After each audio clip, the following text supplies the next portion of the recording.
Once upon a time, in a small village nestled at the edge of a vast and untamed forest, the villagers lived in constant fear of a ferocious lion that made its home within its depths. This lion was massive, with a thick mane that flowed like a burning river down its muscular shoulders. Its roar echoed through the trees like rolling thunder, enough to strike terror into the hearts of even the bravest souls. Now, this forest wasn't just any ordinary woodland. It was a place of great beauty, teeming with life and potential.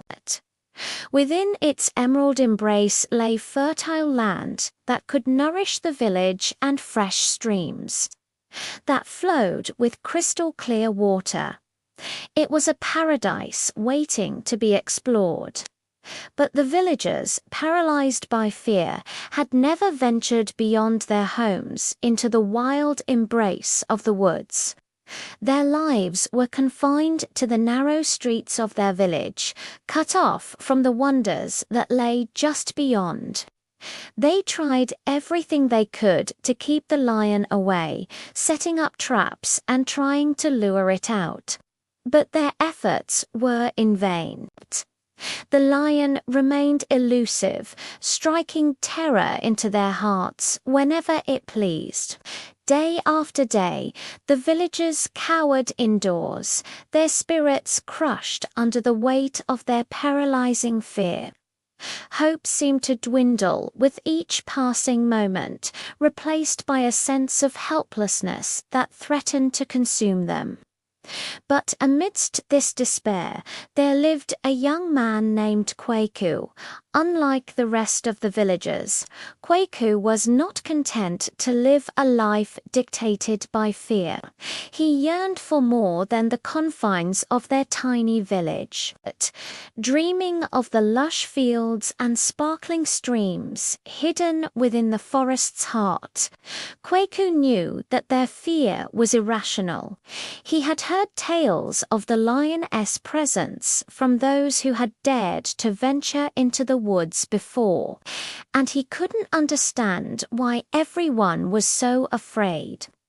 One day during a village meeting, as the elders discussed ways to banish the lion, Kweku, unable to contain himself any longer, stood up and declared, "We've let fear control us for too long.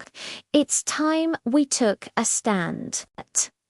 Why should we live in constant dread of a beast that we've never even seen? His words hung in the air, challenging the deeply rooted beliefs of his community. The village elder, a wise man with a long white beard and eyes that held the stories of countless seasons, spoke up. "Kweku, my boy, you may be young, but you must understand that this lion is no ordinary animal. It is a symbol of raw natural power. Its teeth are as sharp as daggers, its claws like hooks of a determined eagle, and its roar can shake the very foundations of our world. To challenge such a creature is to court disaster." Despite the elders' warnings, Kweku refused to back down. He couldn't bear the thought of his village remaining trapped in eternal fear, its potential forever stunted by the looming threat of the lion. As the full moon climbed higher in the night sky, bathing the world in its silvery glow, Kweku made up his mind. He would enter the forest and confront the lion once and for all. He didn't want to wait until the darkness of night to face his fears. So early the next morning, before the sun had a chance to paint the sky with hues of rose and gold, he set out on his journey into the unknown. Armed with nothing but a sturdy spear and his unwavering determination, Kweku stepped into the forest. The towering trees immediately closed ranks above him. creating an emerald tunnel that swallowed the sunlight and muffled the sounds of the outside world. The air grew heavy with the scent of damp earth and decaying leaves. And the only sound that dared to break the silence was the pounding of his own heart. As he ventured deeper into the woods, Kweku's senses sharpened. Every rustle of leaves, every snap of a twig sent shivers down his spine, making him whirl around, spear raised, ready to defend himself against the lurking dangers that his imagination conjured up. But as minutes turned into hours, he realized that his greatest enemy wasn't lurking in the shadows of the trees, but residing in the chambers of his own heart. The fear that gnawed at his courage was far more formidable than any beast. Yet with each step forward, Kweku felt a surge of empowerment. He was treading a path less traveled, not just through the forest, but also through the labyrinth of his own emotions. And with every stride, his confidence grew. Suddenly, the air grew heavy with a primal energy. The ground trembled beneath Kweku's feet, and a deafening roar reverberated through the ancient trees. The lion had been awoken. It burst from its hiding place. A majestic beast with a flowing mane like a fiery waterfall cascading down its powerful neck. Its eyes, two burning embers, locked onto Kweku, sizing him up with predatory gaze. The lion circled Kweku, its muscles coiling like springs, ready to unleash their power.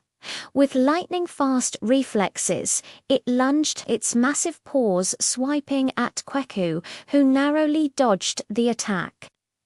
The beast's hot breath washed over him as it roared again, shaking the very foundations of the forest. Most would have crumbled in the face of such overwhelming power, but Kweku stood firm. In that moment, fear threatened to engulf him, but he pushed it away, refusing to let it cripple him. He raised his spear, his arms trembling slightly, and charged forward, his voice echoing the lion's roar. The lion, taken aback by the young man's audacity, paused its attack. It had encountered many prey, timid and terrified, but never one who met its gaze unflinchingly and dared to challenge its might. In that instant, something shifted within the beast.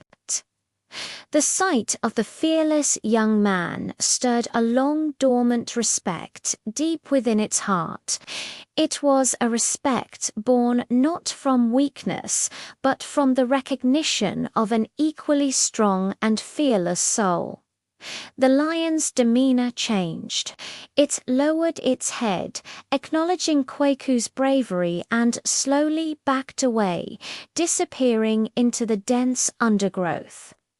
It vanished as silently and quickly as it had appeared, leaving behind nothing but the echoes of its mighty roar. When Kweku returned to the village, the sight that greeted him was one of utter disbelief. The villagers, led by the elders, had ventured into the forest, armed with tools to fell trees and nets to capture the lion. But they had found nothing but signs of the beast's recent passage. The forest, once a symbol of fear, had yielded its secrets willingly, revealing the truth that had been hidden within. As the sun dipped below the horizon, painting the sky in hues of orange and purple, Kweku stood before the amazed faces of his fellow villagers. He recounted his encounter with the lion, how he had faced it not with weapons or traps, but with the strength of his spirit. He explained that the lion had never been their true enemy, that their greatest adversary was the fear that had imprisoned their hearts. Today, he proclaimed, his voice ringing with newfound authority, we conquered not a lion, but our own trepidation. We discovered that the lion, like our fears, exists only in our minds. It is our perception, our story, that gives it life. But the moment we choose to alter that narrative, the lion loses its power to harm us. The villagers listened, their eyes wide with wonder and dawning realization. As Kweku's words echoed through the twilight, they understood that they had allowed fear to dictate their lives for far too long. But now a new dawn was breaking. A dawn of courage, of resilience, of unity.